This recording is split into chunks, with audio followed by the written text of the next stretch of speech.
Esta é a Arcai.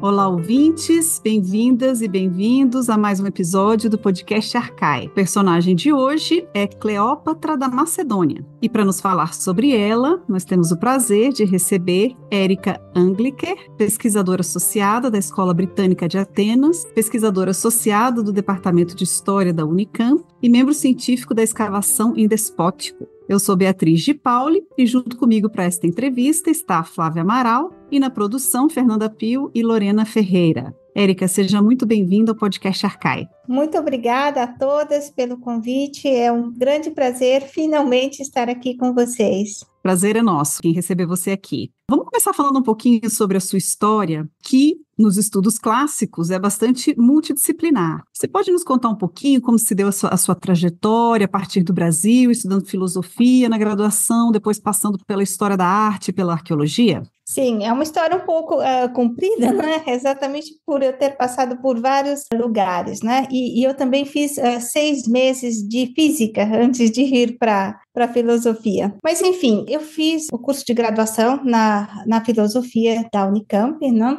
E, digamos assim, é uma história longa. Eu demorei um pouco para entender que a paixão da minha vida era a arqueologia. Então, eu comecei a fazer filosofia na Unicamp, mas desde o início da graduação, eu sempre tive uma inclinação, tanto pela história quanto pela arqueologia. Então, toda disciplina eletiva que eu tinha que cumprir durante o meu bacharelado, eu acabava na arqueologia ou na história. Fiz vários cursos, principalmente com o professor Pedro Paulo Funari, que esteve presente em todos os momentos da minha carreira. Mas aí eu terminei a graduação na filosofia, e quando eu terminei a graduação na filosofia, eu já sabia que o meu campo não era filosofia. Eu achava interessante, etc.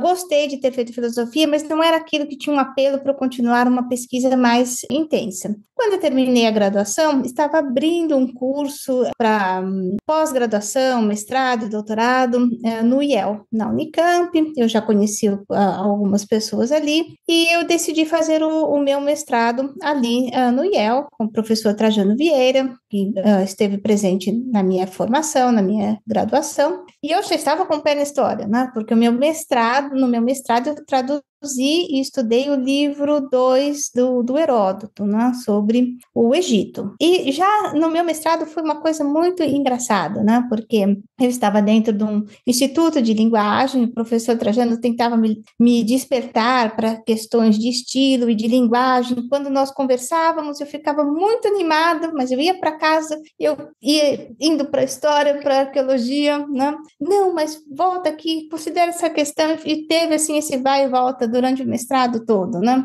E, evidentemente, eu abordei questões de linguagem, de paralelos entre Heródoto e Homero, mas eu já tinha um lado forte na arqueologia. Fiz uma tradução comentada e todos os meus comentários tinham um gancho para arqueologia ou para história. Bom, eu terminei o mestrado, aí eu comecei a fazer um projeto para fazer um doutorado em literatura, etc. Até estive na USP, mas num determinado ponto eu falei, não é isso que eu quero realmente estudar arqueologia, nem história era. E aí eu tive a oportunidade de ir para Nova York, fui aceita na Columbia University, fui fazer o meu mestrado em arqueologia. E essa foi a grande virada na minha carreira, né? O curso de mestrado na Columbia é um curso muito intenso, né? Eu cheguei a fazer 6, 7 disciplinas por semestre, todas em arqueologia. Estudei arqueologia grega, romana, arqueologia da Idade do Bronze e até um pouco de arqueologia das Américas. Isso me deu uma formação sólida. No início eu senti um pouco de dificuldade porque eu não conseguia me distanciar dos textos, né? Eu tinha uma bagagem forte da filosofia e também da literatura, né? E eu não conseguia me soltar, até que o meu mentor me sugeriu para a focar os meus estudos, a minha dissertação de mestrado, no período da Idade do Bronze, porque aí eu não teria como ir para nenhum tipo de texto, né? Isso foi muito bom, porque eu aprendi a pensar a cultura material a partir dos seus elementos. E mais tarde isso me viabilizou. Hoje, por exemplo, eu trabalho principalmente com o período arcaico, um pouco também do período helenístico, etc. E eu posso voltar aos textos usando adequadamente textos e evidência material, mas no começo isso foi difícil para mim. E depois, na hora que nós fomos falar da escola de verão, eu vou explicar como eu também trago essa experiência para os alunos de literatura e de filosofia, letras, que também têm essa adesão automática ao texto. Bom, eu termino meu mestrado na Colômbia, nasce o meu filho, etc., e nesse contexto foi mais fácil fazer um doutorado em Zurique, que era um doutorado mais tranquilo, sem tantas disciplinas para se cursar, etc. Eu vou para Zurique para fazer o meu doutorado. Na época, meu marido também estava trabalhando lá. E aí vem outro choque, né? Porque ali em Zurique era um instituto muito focado em arqueologia e eu não consegui levar nenhum tema da história da arte que eu desenvolvia na Colômbia para Zurique. Então eu vou buscando um tema novo e num determinado ponto, depois de meses de pesquisa, eu encontro o meu tema, que é os cultos de Ártemis no Peloponeso, né? Mas depois isso não dá certo, porque quando eu começo a fazer a minha pesquisa, eu descubro que tem uma outra moça na Alemanha terminando a tese com o mesmo tema, e aí eu preciso arrumar um outro tema. Bom, mais 6 meses de estudos, mas finalmente eu chego no tema do estudo dos cultos e dos santuários nas Cíclades. E a partir daí eu tenho desenvolvido a minha pesquisa fundamentalmente na arqueologia e na religião, mas também sempre voltando também para os textos, né? No ano passado, eu editei um livro com uma colega italiana, que é epigrafista, que se chama The Materiality of Writing, que é uma mistura da minha formação em arqueologia e em letras e em filosofia, né? Tentar entender o suporte material dos textos e como a materialidade interfere nos textos, como os textos são vistos, como as pessoas interagem com os textos, e não só textos em livros, mas texto pode ser só uma frase, né? Numa moeda, numa inscrição, num templo, num vaso, etc. Excelente, Érica. Eu também tô indo para essa parte aí de entender o texto, me soltar, me libertar, como diz você, do texto, indo aí para a epigrafia, muito bacana. E eu queria pegar esse gancho que você falou sobre o seu doutorado e a sua mudança de tema, que acabou desembocando ali no estudo das ilhas, né? E a religião. Então, o que atraiu, na verdade, assim, como que você chegou nesse tema e como que você vê essa relação entre as ilhas gregas e a religião?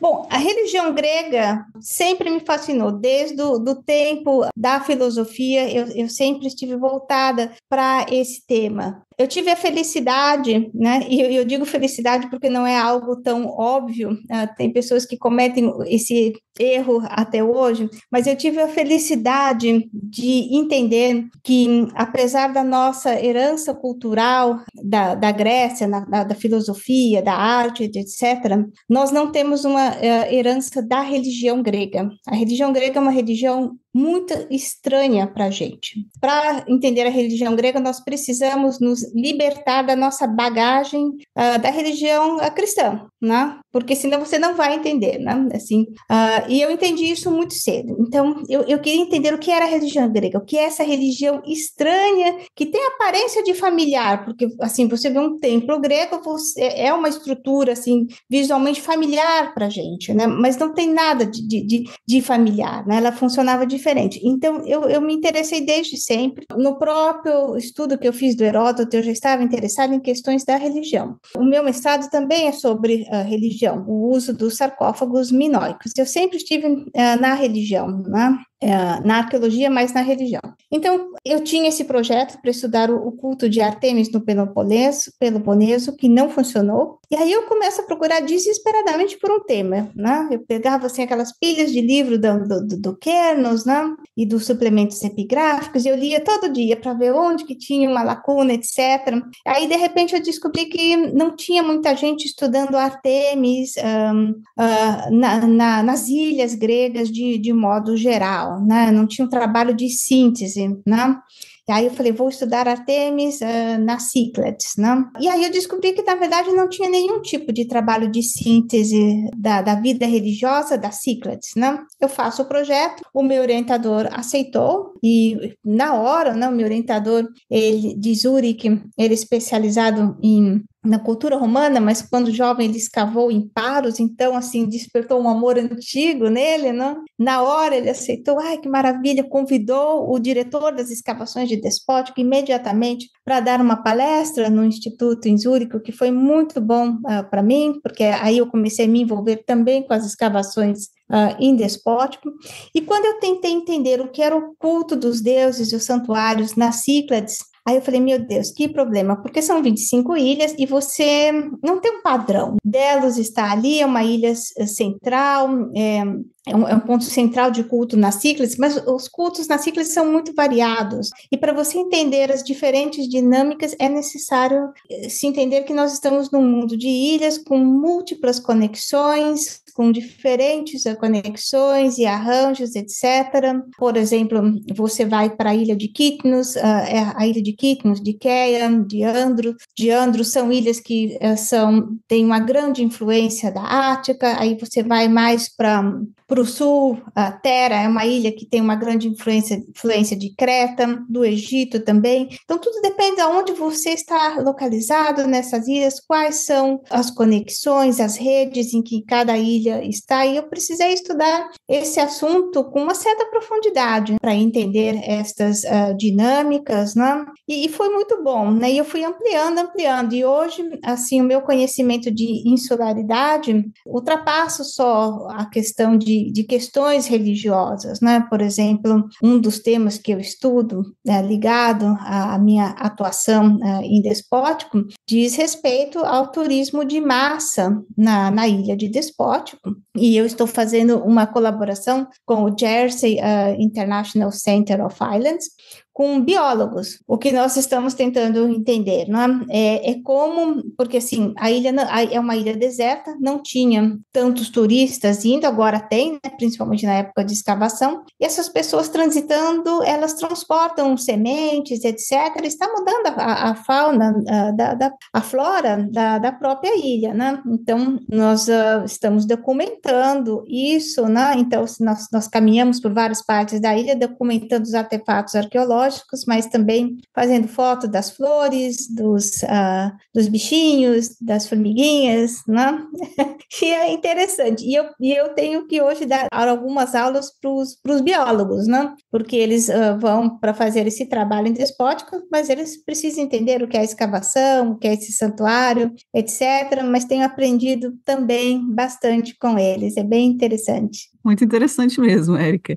E falando em dar aulas, você tem um projeto, né, um dos projetos que você participa, que é a Escola Brasileira de Verão, junto ao IDEA, Instituto de Estudos Avançados lá da Unicamp. Você poderia falar um pouquinho sobre esse projeto? Sim, trabalhando em Despótico, não, Despótico tem uma outra escola de verão, que é a Escola de Verão Americana, que acontece todos os anos por 3 semanas. Essa escola de verão em Despótico, ela é comandada pela professora Alexandra Alexandrido, da Universidade de Ioannina. Então, eu vi, assim, os americanos chegando e tal, não só para escavar, mas tem um curso dado pela Alexandra, eles ficam em Atenas, eles vão até museus e tem um currículo, né, que eles aprendem, etc. E eu ficava pensando, né, nossa, mas não tem esse tipo de iniciativa no Brasil e tal. Eu fazia viagens e tal, mas era uma coisa assim, não com... as pessoas me contactavam, posso escavar em Despótico? Vai, não tinha um programa educativo, né? Mas aí eu propus para Isabela Tardim Cardoso fazer esse projeto educativo na Unicamp. Ela aceitou, os professores da Unicamp, a Patrícia Prata, o Flávio Oliveira também deram muito apoio, eles inclusive acompanham os grupos, né? Nós já tivemos 2 escolas de verão, eles escavam com a gente, né? Arregaçam a manga e trabalham lá também, né? Então, um grupo muito bom desses 3, e nós implementamos esse programa, não é? Que não é só ir escavar em Despótico, mas tem todo um aprendizado, né? Antes de partirmos para Despótico, todo ano nós temos, assim, aulas, né? De arqueologia, né? Geral, e depois mais específico para Despótico, várias aulas também ali, né? Durante o processo de escavação, de modo que as pessoas possam aprender o que é esse processo, né? E ter um contato com a cultura material. E isso tem um impacto bom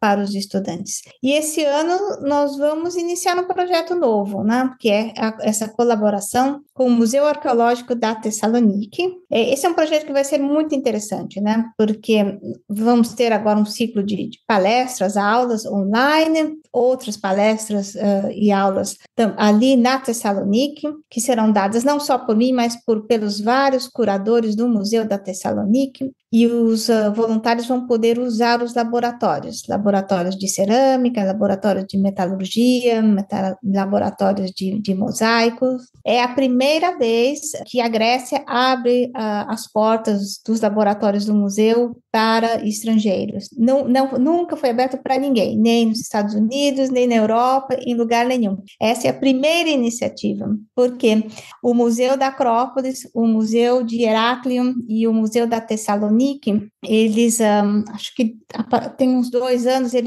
estes museus têm uma certa independência, né, do governo grego. Eles precisam administrar o seu próprio dinheiro, administrar a sua própria vida, né, sem o governo socorrer a toda hora. Tem um lado ruim, eles estão se sentindo inseguros, mas eles querem lançar novas iniciativas. E a diretora do museu, Anastasia Gadolo, eu já conhecia há um tempo, ali do Museu Arqueológico Nacional, antes dela ser diretora, né? E nós estávamos conversando, ela falou assim, vamos fazer uma parceria, né? E eu levei a ideia ali para o pessoal da Unicamp, para a Isabela e tal, eles aceitaram, e agora nós vamos fazer isso. E eu me sinto privilegiada de poder testar essa iniciativa, que eu acho que vai dar muito certo. O pessoal está muito animado, né? Inclusive com a possibilidade de usar os laboratórios, né? Nossa, e com razão, né? Que maravilha, que excelente notícia, Érica. Muito bom. Bom, nós vamos ficar por aqui nessa primeira parte, encerramos agora esse primeiro bloco e em seguida voltamos para conversarmos sobre a Cleópatra de Macedônia. Você ouve Podcast Arcai, da Cátedra Unesco Arcai sobre as origens plurais do pensamento ocidental da Universidade de Brasília. Assine nosso conteúdo no lugar em que costuma ouvir seus podcasts. Fique por dentro de tudo que rola na cátedra em arcai.nb.br e nas redes sociais @arcaionb. E lembre-se, Arcai é com CH. Estamos de volta com a professora Érica Angliker, que vai nos falar sobre Cleópatra da Macedônia. Érica, em linhas gerais, quem foi Cleópatra da Macedônia? A Cleópatra da Macedônia, ela foi uma das 3 irmãs de Alexandre o Grande. Alexandre teve 3 irmãs, Sinane, Tessalonique e Cleópatra. E ela é a única irmã de Alexandre por parte de pai e por parte de mãe, né? As irmãs de Alexandre ainda são pouco conhecidas, né? E por isso mesmo eu decidi colocá-la, abordar esse tema, né? É importante dizer, antes de começar a falar mais propriamente da Cleópatra, que as mulheres na sociedade da Macedônia Antiga, elas se posicionavam de forma muito diferente das mulheres na Ática, que precisavam ser recatadas, que não participavam da política, não é?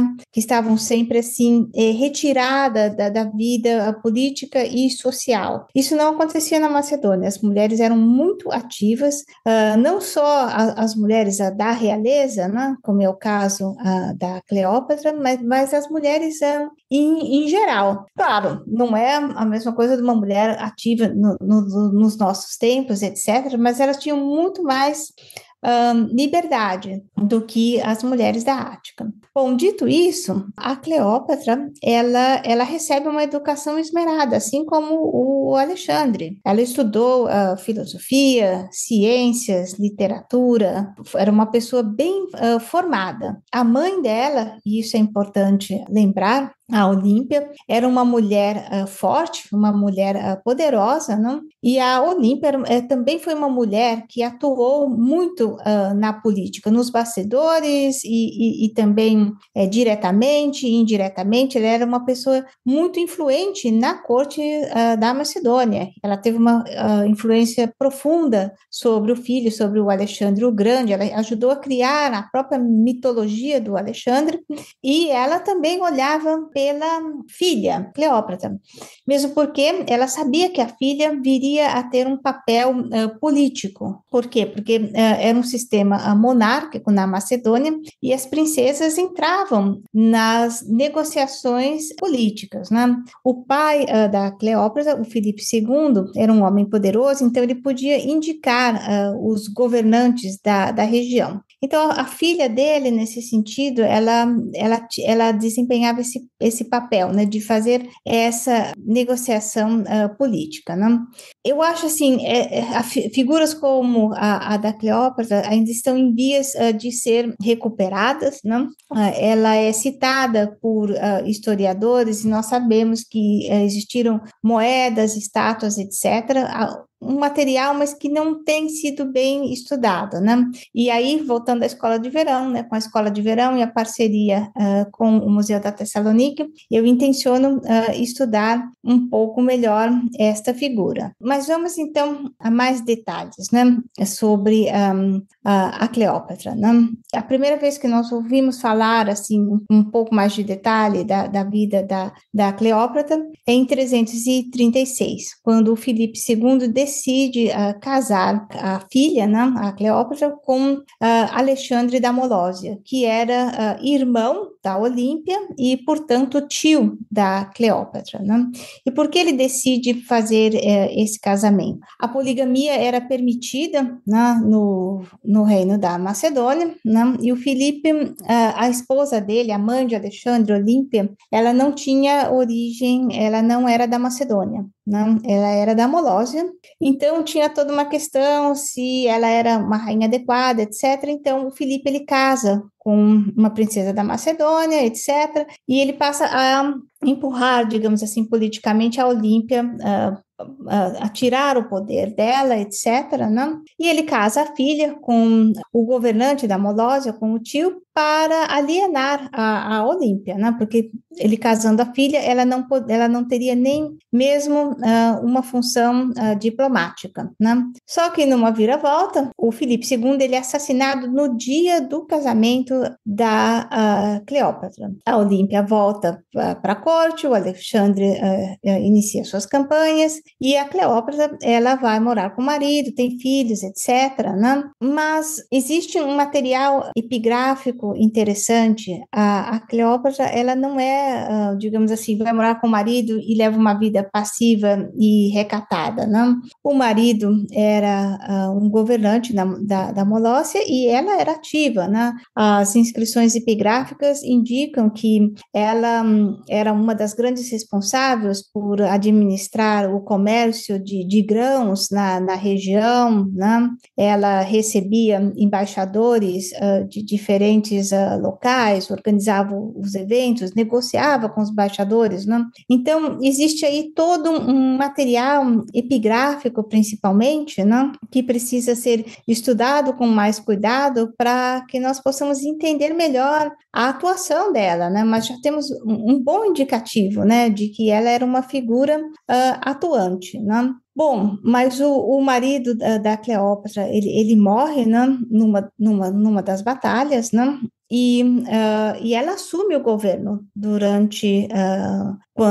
enquanto o marido esteve morto, até que o filho tivesse idade para assumir, é ela que assume o governo. E por aí nós vemos que é uma figura imponente. Quando Alexandre o Grande morre, toda aquela fragmentação, né, do Império de Alexandre, com os seus generais, cada um tentando assumir uma posição, etc. E ela se torna uma figura importante, porque quem casasse com a Cleópatra teria o poder justificado, né? Casar com a irmã do Alexandre o Grande tinha um grande significado, mas não era só por ela ser irmã dele, era porque ela também tinha muitos contatos políticos, tinha uma network poderosa. Após a morte do irmão, ela tenta se estabelecer politicamente. Primeiro, ela tenta se casar com um grande general do Alexandre o Grande, mas não dá certo, ele é assassinado. Depois, ela vai para Sardes, na Lídias, para tentar arrumar um casamento com o Perdicas. Mas, ao chegar em Sardes, ela descobre que já tinha sido arranjado um casamento entre o Perdicas e o Antípater, né? E aí vem uma série de negociações e tal, ela fica prisioneira por um tempo ali em Sardes, ela escapa, ela estava tentando ir para o Egito para se casar com o Ptolomeu e assumir uma posição de liderança. Mas o Antígonos, ele entende que ela é uma figura poderosa, que ela é uma figura perigosa e ela é assassinada, né? E não só ela, mas também o filho do Alexandre o Grande e a Roxana, a todas as irmãs do Alexandre, praticamente todas acabam assassinadas, mas ela é uma das que vai primeiro, por conta da network que ela tinha. Uma coisa curiosa, o Antígonos, ele encomenda o assassinato da Cleópatra, mas após o assassinato dela, para afirmar o seu próprio poder, o que ele faz? Um funeral exuberante e grandioso para a Cleópatra, porque não importa se você assassinou pessoa, é importante dar um funeral adequado de uma rainha. Nossa, estamos aqui chocadas. Mas enfim, Sim, né? Quando a gente vê essas coisas na Roma, você fala, só a Roma. Não, não é não. Esses backstabbing, essas mortes, né? Não, a Macedônia tem muitas intrigas, a própria Olímpia também é uma figura muito interessante, acho que a figura da Olímpia foi um pouco mais explorada que a da Cleópatra, mas tem bastante coisa para ver. Só que Roma é mais fácil, né? Porque você tem uma série de textos literários, né? E na Macedônia você não tem tanta literatura, você tem uma literatura, ela é mais tarde, ela é do período romano, algumas menções, né? Mas tem bastante coisa de epigrafia que precisa. Aí, Flávia. Olha aí, já está me dando vários insights. Mas vamos falar, eu estava até falando aqui pro pessoal que eu adoro a Olímpias. Tudo bem que é Hollywood, o filme do Alexandre de 2004, é Hollywood e tudo mais, mas eu acho interessantíssimo, deixo a dica para os ouvintes. E falando então das mulheres, das rainhas, desse poder que você, né, falou brevemente agora pra gente, a gente sabe que com essas novas escavações da Macedônia que ela se tornou célebre pelas chamadas tumbas das princesas e das rainhas. E aí a gente queria ouvir um pouco de você, como você relaciona esses tesouros encontrados pelos arqueólogos ao status, né, da Cleópatra da Macedônia. Então, eu mencionei para vocês, né, que ela é assassinada, mas é feito um funeral grandioso, né? Nós estamos aqui num sistema monárquico. Num sistema monárquico era muito importante a reafirmação do status e do poder. E os funerais, não só dos monarcas, mas de toda a elite, né, eles eram eventos públicos, não era um evento só para a família, a população toda participava, eventos com procissões, com música, né? Era um evento grandioso, né? Eu acho que recentemente, só para a gente ter uma ideia, é só pensar no que foi o enterro da Elizabeth II. Todo mundo acompanhando pela televisão, as pessoas tentando passear, e cavalos, e isso e aquilo. E o enterro dos monarcas da Macedônia tinha uma dimensão, claro, não igual, mas parecida. Estas oferendas colocadas nas tumbas, etc., elas desfilavam durante a procissão desses enterros, então as pessoas isso iria desaparecer, mas imagine todo esse ouro, toda essa exuberância, porque você deve ter visto a parte dos tesouros das tumbas das princesas, não é, Flávia? É uma coisa assim, não tem paralelo na Grécia, né? Você tem que ir ao Egito ou a cultura oriental, onde se tinham enterros mais grandiosos, porque na Grécia não existe isso, né? Porque na democracia, se todos os cidadãos são iguais, né? Você não pode ter esse tipo de funeral. Mas então, esse funeral está relacionado ao estabelecimento do poder das monarquias. Para gente que estuda literatura grega, etc., né, é impossível não ter uma referência à Ilíada, aos grandes funerais descritos na Ilíada. Então, esta é a relação, né, da Cleópatra com os tesouros da Macedônia. Então, Érica, só para a gente, então, encerrar essa parte da Cleópatra, e como você falou, que é um campo novo, digamos assim, recente, né, em termos de escavação ali dessas tumbas, o que você vê além da pompa e circunstância, digamos assim, e dos próprios tesouros, o que você vê de impacto desse novo sítio, ou desse novo não, né, mas em comparação aos da Grécia ali, da parte insular, ou mesmo da parte do Peloponeso? O que você vê ali de diferente e impactante quando se estuda a Macedônia? O que eu vejo diferente, a monarquia, não? Porque, sim, principalmente para nós que somos estudiosos da Grécia, nós temos uma propensão em pensar numa Grécia democrática, não? Mas a democracia infelizmente, exceção, não? Então, você vê um reino como o da Macedônia, tão pomposo, né? Com uma monarquia tão marcada. Nós estamos num período interessante para estudar a Macedônia e o Alexandre o Grande, porque a partir dos anos 70, né, foram feitas muitas descobertas arqueológicas muito importantes na Macedônia, inclusive a própria tumba do Filipe II, né, descoberta pelo Manolis Andronikos. E a arqueologia tem o seu tempo, né, todo esse material ele demora para ser digerido e para aparecer, e agora está aparecendo em inúmeras publicações. Foi organizado um novo museu em Aigai, que é um museu fascinante, com uma proposta diferente, né? E isso nos faz repensar a própria posição do Alexandre o Grande, né?